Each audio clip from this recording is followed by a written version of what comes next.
Note में सेबी को मुक्त करा दिया है। ये चिदम्बरम का जो टेढ़ा बुद्धि है उसके कारण हुआ है। वो अपने को भले सबसे होशियार समझें, परंतु जब मैं प्राध्यापक था हार्वर्ड में, ये हार्वर्ड बिजनेस स्कूल में था, और उसने एक मेरा क्लास भी लिया था जिसमें उसको सी ग्रेड मिली, तो उसका बुद्धि क्या है मुझे पूरा आइडिया, परंतु उसके टेढ़ापन बहुत है उसके दिमाग में। और उसने ये पार्टिसिपेटरी नोट को पूरा उपयोग किया, क्योंकि काला धन को विदेश ले जाएं, विदेश की बैंक अकाउंट में जमा करेंगे तो आपको इंटरेस्ट नहीं मिलेगी, वहां सर्विस चार्ज लगती है। वो तो आपकी सेवा कर रहे हैं तो सर्विस चार्ज लगाएंगे, इंटरेस्ट नहीं देंगे। स्विट्जरलैंड की इतनी अच्छी स्थिति है कि हमारे लोग जाकर वहां पैसा बैंक अकाउंट में डालते हैं और सर्विस चार्ज 2% देते हैं, और स्विट्जरलैंड जो पैसा जमा है उसको लेकर अमेरिकन बॉन्ड मार्केट में इन्वेस्ट करते हैं और उनको 4% मिलती है। तो 2% हमारे से, 4% बॉन्ड मार्केट से, स्विट्जरलैंड को 6% कोई काम करे बिना मिल जाती है। इसीलिए स्विट्जरलैंड में टैक्स ही नहीं लगती है किसी के ऊपर, क्योंकि हम लोग उसके लिए व्यवस्था कर रहे हैं। तो ये पार्टिसिपेटरी नोट के कारण, और इसमें ये रूल है कि जब भी वो आएगा उतनी तेजी से वो बाहर भी निकल सकता है, इसको इसीलिए हॉट मनी कहते हैं। तो पार्टिसिपेटरी नोट्स बड़े पैमाने में अभी बाहर निकली है, और जो पहले हिंदुस्तान में आई उसको तुरंत कन्वर्ट करना होता है और बाहर उसको ले गए। और एक और चिदम्बरम ने किया, वो था कि पार्टिसिपेटरी नोट में आप इन्वेस्ट करोगे स्टॉक मार्केट में, उसमें मुनाफा कमाओगे तो कैपिटल गेन्स टैक्स 30% लगती है।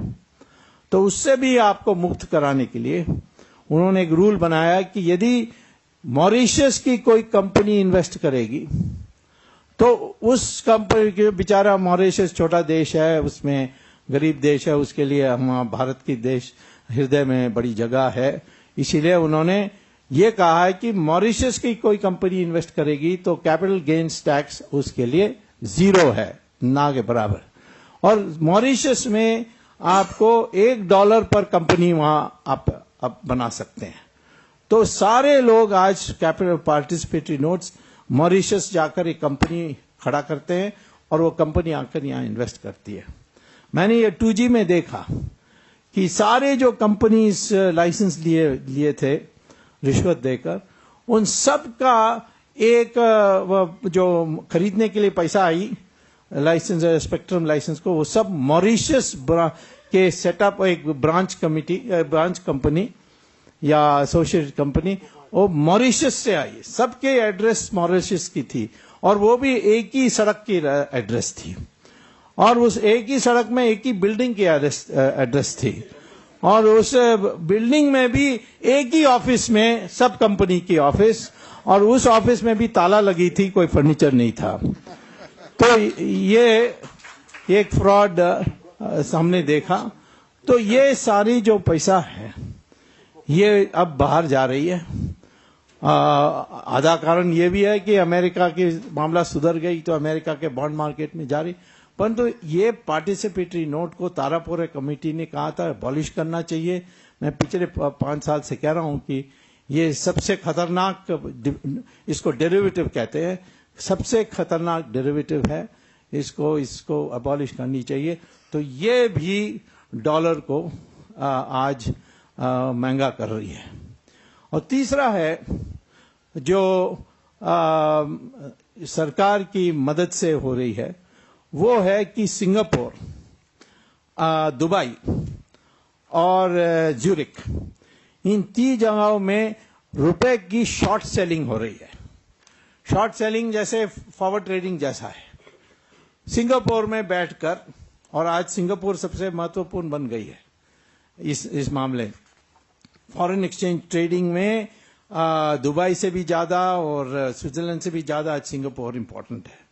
सिंगापुर में एक व्यक्ति बैठा है जो एक मंत्री का बेटा है, और वो शॉर्ट सेलिंग माने वो क्या कहता है कि मुझे आप डॉलर दीजिए, एक मान लीजिए 60 रुपए में, 1 हफ्ते के बाद मैं उसको 62 रुपए में रेट में वापस कर दूंगा।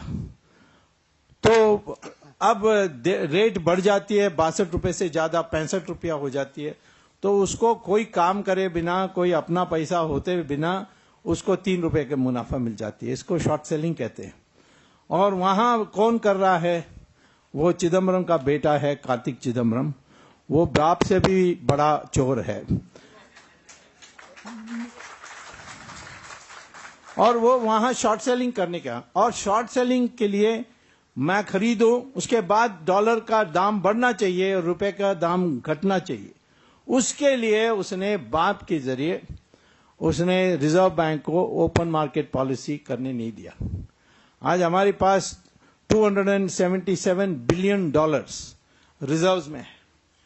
यदि एक दिन 20 बिलियन डॉलर, 277 बिलियन डॉलर से 20 बिलियन डॉलर एक ही दिन मार्केट में डाल दें, तो ये जो रेट है बिल्कुल घट जाएगी। वो दोबारा 45 रुपए में हो जाएगी, और जो विदेश में ये शॉर्ट सेलिंग की वो सब बर्बाद हो जाएंगे। ये कर सकती है सरकार, बट करेगी नहीं, क्योंकि चिदम्बरम होने नहीं देता है। थोड़ा बार डॉलर निकली रिजर्व बैंक से तो ये स्टेबलाइज हुई। इसको राजन इफेक्ट पता नहीं क्या क्या अखबारों में लिखते हैं, परंतु कल दोबारा ये मामला फिर शुरू हो जाएगा। आज शॉर्ट सेलिंग फिर शुरू होने वाली है, उसमें रेट होगी 75 रुपीज टू $1। तो आप देख लीजिए कि हर शॉर्ट सेलिंग की रेट में बढ़ते गई है। जैसे वहां शॉर्ट सेलिंग की रेट बढ़ी, यहां भी रुपए की दाम घटी है। तो ये 3 कारण है जिससे आज हमारी रुपए की हाल ये है। इसका इलाज एक ही है, पार्टिसिपेटरी नोट्स को अबॉलिश कर दो, कह दो इट इज अबॉलिश्ड, और जिनका जो नुकसान होना होने दो, कोई आम आदमी का नुकसान नहीं होने वाला। दूसरा है कि हवाला एजेंट सबको पता है कौन है, उसको पकड़ के गिरफ्तार करनी पड़ेगी। उनको पकड़ के गिरफ्तार 4-5 लोग बड़े लोगों को करने से सारा मामला परिस्थिति बदल जाएगी। और तीसरा है कि जो शॉर्ट सेलिंग करेगा करेंसी में, उसको जेल में डालो। तो ये तीनों आज की सरकार नहीं कर सकती, क्योंकि सारे मंत्री इसमें लिप्त हैं। तो ये कैसे कर सकते हैं? एक नया सरकार की इंतजाम करनी चाहिए।